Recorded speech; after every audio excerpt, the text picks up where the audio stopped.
Hey guys, wanted to show off my Stihl MS 192C. I noticed there's not a lot of comprehensive information out there as far as video reviews, tutorials, or anything like that.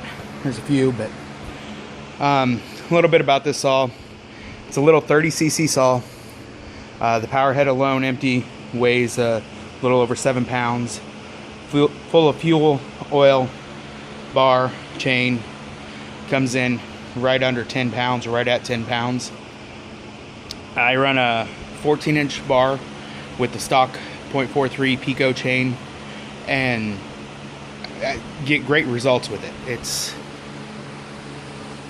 been used quite a bit. I'm at about 2 gallons of fuel through this saw alone. That's still the original chain. I'm actually really surprised at how well it holds its sharpness. It sharpens up easy. I figured such a small, thin chain would dull up pretty quick, but really it's pretty decent. As far as operations, it's simple. Choke, primer, your function, high start, easy access to the air filter. The anti-vibration is one of the reasons why I really like this saw. It's very, very smooth, very light, and that's what I was looking for. You can see how the handle is separate from the chassis, which for me is a necessity. I wanted extremely light and really smooth. This saw performs better than I thought it would, especially after reading a little bit of the online stuff of, it's nothing like a 201T or a 200T, and, it isn't, but it'll cut through, all kinds of branches, smaller stuff, up to 8 inches without even breaking a sweat. It screams. The downside of it is it does cut so well that it actually, you can get into a little bit of trouble with it. You can bind it real quick since it doesn't have a lot of torque.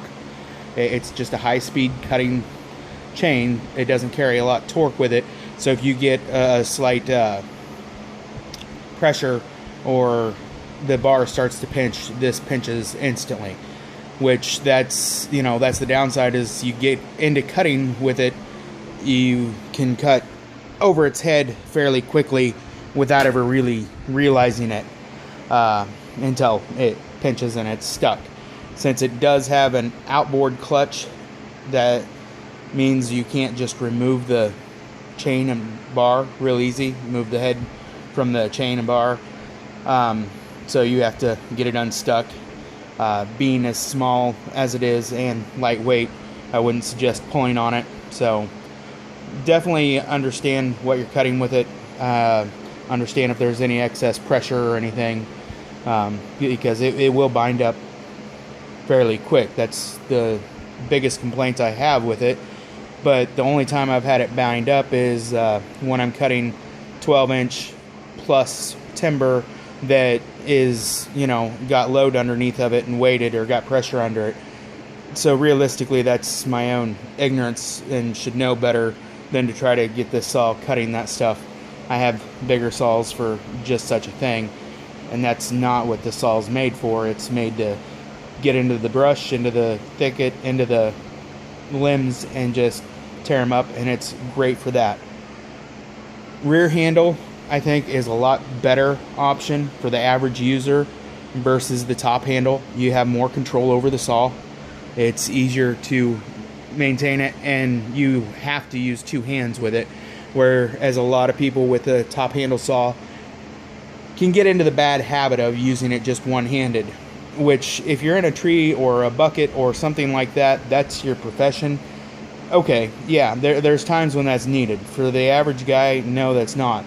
Stihl also reflects that, and if you get a top handle version of the 192, you only get a 90-day warranty. They treat it as a professional saw, professional users, and that's it. With the rear handle, you can get the 2-year warranty if you buy their ultra oil or whatever it is. But so far, I'm really happy.